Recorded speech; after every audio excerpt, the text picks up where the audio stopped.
Hey, greetings everyone from our home to yours. I hope that this finds you safe and well. Today our passages come from Matthew chapter 10, verses 34 through 36. Don't assume that I come to bring peace on earth. I do not come to bring peace, but a sword. For I came to turn a man against his father, a daughter against her mother, a daughter-in-law against her mother-in-law, and a man's enemies will be the members of his household. So this is not a happy, encouraging verse at all.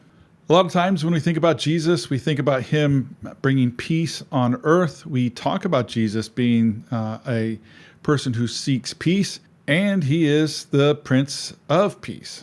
But in his charge to his disciples, which we've been studying for the last few weeks, he lets them know that he didn't bring peace this time, but he brought a sword, and that he would turn parents against kids and in-laws against in-laws, and that the members of someone's family and a man's enemies would be members of his own household. So what does all this mean? Well, we can't confuse this charge and this conversation with Jesus talking to his disciples with what will happen later in Matthew, where he starts talking about some things that will happen in the end times. But it's kind of similar language, but this is not that. He's talking about what happens when we become followers of Jesus. And what he's trying to say is, if we decide to follow Jesus, our world will be turned upside down. And he's saying, be prepared for war within your own home. Because when you start living your life as a follower of Jesus, not only will you be persecuted by those outside of your home, but you're going to have a war on your hands inside of your home. You will go to battle with your family over things that you consider right and important and what they consider right and important. For example, you may miss a family reunion because you want to go to church, and your family's going to fight you about it if they're not the type of folks that go to church on Sundays. Or they may fight you about it just because they think it's okay to skip church on Sunday, but you don't.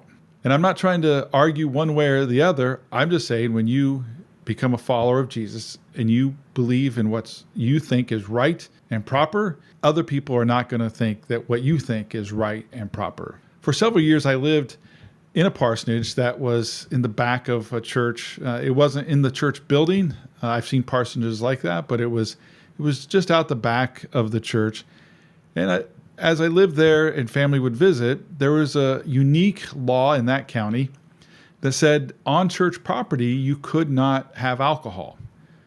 Well, not wanting to upset the folks in the church, when my family visited, they could not have alcohol.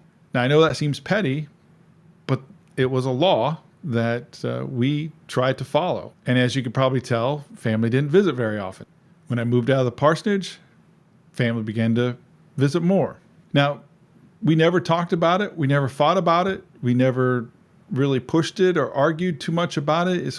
But it was one of those silent battles that we fought over what we thought was right and proper and what they thought was right and proper. Those are just a couple simple examples that I give off the top of my head. But you yourself have experienced it, maybe even worse. I've seen marriages come to an end because one person started following Christ and the other one didn't. I've seen people fired from their jobs. I've seen friendships abandoned over becoming a follower of Jesus. And worse, as I'm sure you will experience or you have already experienced. But the good news is that while we may have to fight these battles here on earth, we know that our reward is waiting for us in heaven because Jesus wins. We know the end of the story, that even the trials and tribulations that we experience here, there will be great rejoicing and celebration once we go to heaven. And that is good news. So may you go into this week, even though you may face some fierce battles because you're a follower of Jesus, know that your reward is waiting for you one day. Grace and peace to you. God bless you.